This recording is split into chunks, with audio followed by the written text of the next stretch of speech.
What is up, fellow nerds, and welcome back to the Dapper Snapper Gaming channel, and welcome back to How Do I Want to Do This? This is our series where we take a look at all playable options available to players in Dungeons & Dragons 5th edition, then we rank them on a scale of 1 to 10 and either build them or fix them depending on how they rank. Now today we begin our talks on the Light Cleric, the blaster of the clerics, the one that is not so much here to heal as they are to harm, and I'm excited to see just how those have been changed going into these new rules. Before we jump into it, make sure to leave a like on the video, subscribe if you haven't already, share the video with your friends, and of course click the bell so you're notified when new videos are uploaded.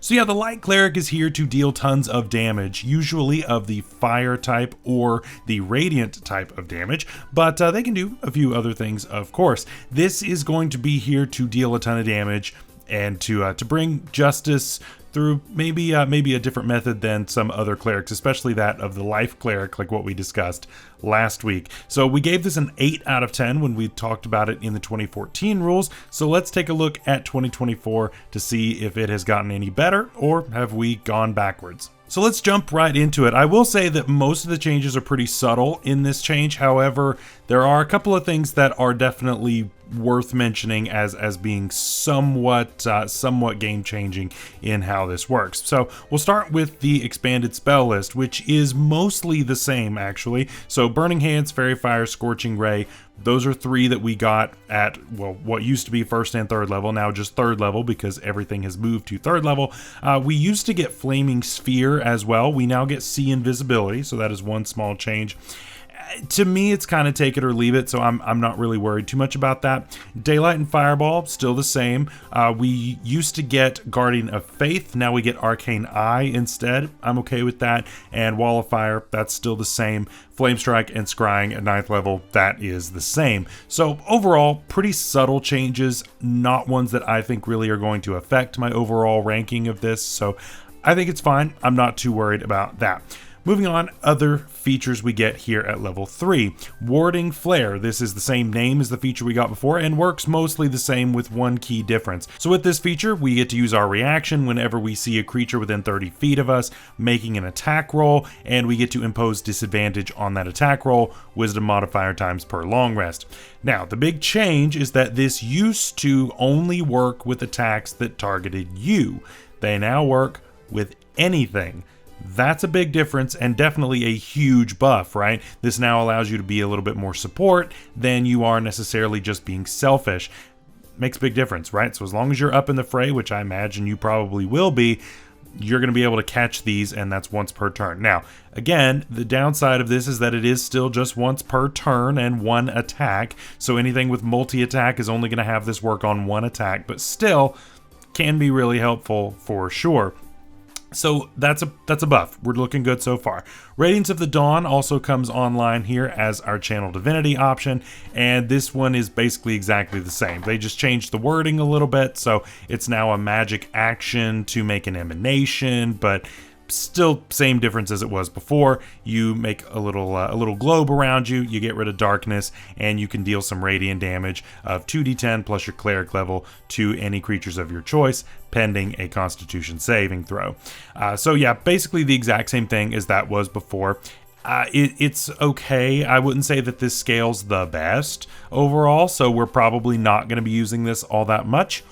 I would probably be using a couple of our other options, honestly, and if you're confused on any of what the other options are, of course I did a Cleric breakdown for 2024 up in the icon above, so you can check that out as well.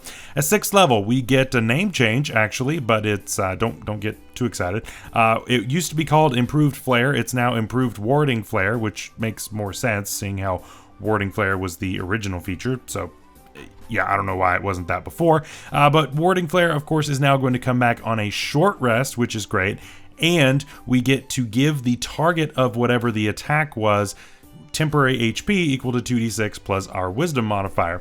Not too bad, especially considering that before, you basically just gave yourself the second part of what you get now, right? So again, used to, Warding Flare only targeted yourself, and then now at level 6 it would have now expanded to other creatures. We got all of that packed in level 3, and now we get even more here at level 6. We're doing great now. We get essentially twice the uses per day, basically, if not more than that, depending on how many short rests you're taking. So we get a lot more uses, and we're giving out temp HP with this on something that can honestly go off pretty much every turn. So that's really good. So I absolutely love this. That is a really, really nice buff overall. And finally, level 17, we get Corona of Light, and this is very similar with one key difference. So basically we're emitting sunlight for 1 minute. We have 60 feet of bright light, 30 feet of dim light, and then enemies have disadvantage against saving throws on our fire and radiant damaging spells if they're within that bright light. The change here actually comes in a nerf, because before, I don't know if it was just a forgotten thing or if they just ran out of space and just called it a day, but basically you could just do this as many times as you wanted to. There was no limit on this before. It didn't say that it took up a channel divinity. It doesn't say that it's so many times per day. It doesn't, none of that before. Now it's wisdom times per long rest. So there is a limit to that, but honestly, it's kind of better that it's like this, because it's a little weird to have a feature like that you can just kind of do over and over and over and over and over, right?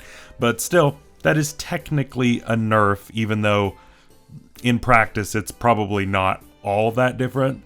So it's kind of it ends up being kind of a non-issue overall. So what do we think overall? I think overall we're looking at a buff here. I mean, like I said, the big thing is Warding Flare, which is a really nice feature. It of course targets attack rolls, and it forces disadvantage just for free, which is really, really cool. And then later on, we are giving temporary HP away on that, which is really cool. And so, you know, this is going to give temp HP to soften that hit, even if they get around that disadvantage. So that's really nice as well. So definitely a buff overall. And I think these changes are nice. They're subtle, but that's fine. We didn't need to reinvent this subclass. It was already really good. So I'm going to take my 8 out of 10 from before and move that up to a 9 out of 10. I don't think it's a 10. I don't think these changes are impactful enough for me to want to go beyond that, but I think 1 point moving up is more than fair. So what do you think of those changes? Do you think that it's actually a nerf somehow, or do you think that I should have gone to a 10 out of 10? Let me know down below. I would love to see those comments there. Later on this week, of course, we are going to be going and building one of these together, and I'm looking forward to that. And next week, we are going to be seeing the return of Draft League videos on the channel as well. We have started a new event, and it's going to be something very different from anything that you have probably seen for Draft League on YouTube in a very, very long time. And I hope you all are looking forward to that. Until then, stay safe out there, stay healthy. We'll see you later. Bye-bye.